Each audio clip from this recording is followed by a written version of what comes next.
I would describe myself as an image maker interested in documentary and landscape forms of photography. My current work involves dissecting the cultural and historical narrative derived from place, and this current work investigates the Millers Point neighbourhood, which is a site that holds deep historical significance in the foundation and development of Sydney. This current work leads me to re-examine a previous project of mine titled The Point, which I made in 2015. And this project documented the effects the Barangaroo redevelopment has had on residents of the area and their reaction to public housing becoming privatised and sold off by the state government. This sale essentially renounced a pocket of Sydney's rich history for financial profit, and the site is currently undergoing a massive process of gentrification and has left residents displaced and forced to relocate. Many of these residents were elderly, on pensions, or disabled.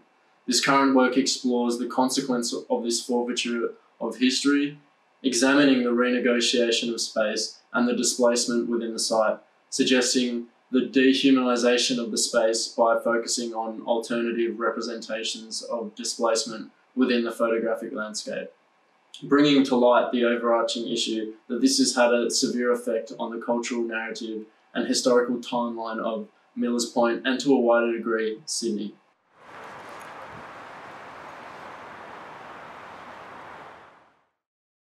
The way I begin a project is to immerse myself into the history of the subject that I'm working with. I like using archives as a source of research, and for this project, I began my research trawling through the New South Wales State Library archives. I find this is a really great source to use, especially the online database, as the filters in the database help me narrow down my search queries. I've often searched for something and was unsure if it would return a result, only to be surprised by the plethora of sources and types of sources which were found. An example of a previous body of work I've made, titled The Quarry, utilised thorough historical research to expand the conceptual foundation of the project. This project explored the nuanced history of a rundown quarry, which in turn uncovered the reasons for its decaying nature and the cultural significance the site holds to the Gadigal and Ku-ring-gai people. The type of sources I look for are visual and textual materials which I believe relevant to the concept of the project. I like looking at past media, including newspaper articles, government documents, also graphic materials, including photographs and maps. I find that when I'm conducting this research and uncovering photographs that are 150 to 200 years old, I begin to notice familiar landmarks within the site which still remain unchanged to the present day. And this poses the question as to how long will it be until these places like Millers Point become completely unfamiliar to us. Whenever I encounter a problem within my work, I like to spend a brief moment away from my project to detach myself. I find that coming back with a fresh pair of eyes is useful because one of the issues I encounter is that I become too fixated in a particular way of working when I envision my project. This can lead me to experiencing a creative blank, which makes it difficult in resolving this problem or other creative decisions which may arise.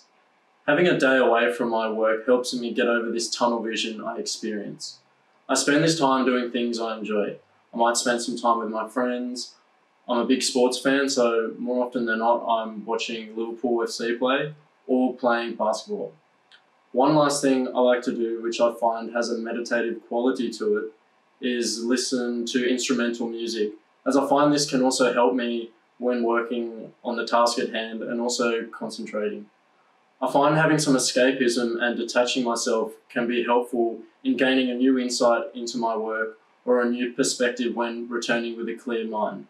What's important though is not to overindulge in this time away, prolonging this downtime. Otherwise it can lead to a lack of motivation to pick up where I left off work. I think I've also gotten better at balancing this within my practice, and this time away can be very beneficial.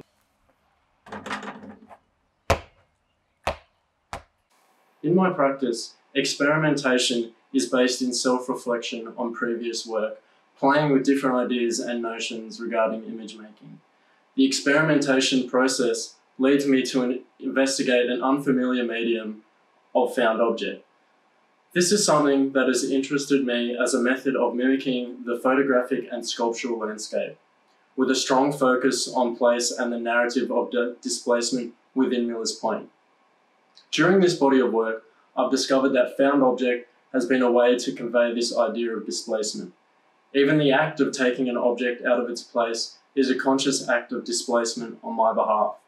This suggests that this act of displacement shares a meaning to a broader metaphor, as the experience of displacement is not only limited to the history of Sydney, but really the history of Australia stemming from colonialism and the cultural narratives born from this period. I find my practice involves me working a lot on location, especially for this project. This process involves me exploring the environment around me, immersing myself within the area while image making. Creating discourse with residents adds to this mode of working to better my understanding of the site and the considered approach towards image making. How long I spend on location changes constantly. I may spend only 1 or 2 hours in the area making images, or on a longer day I might spend up to 5 or 6.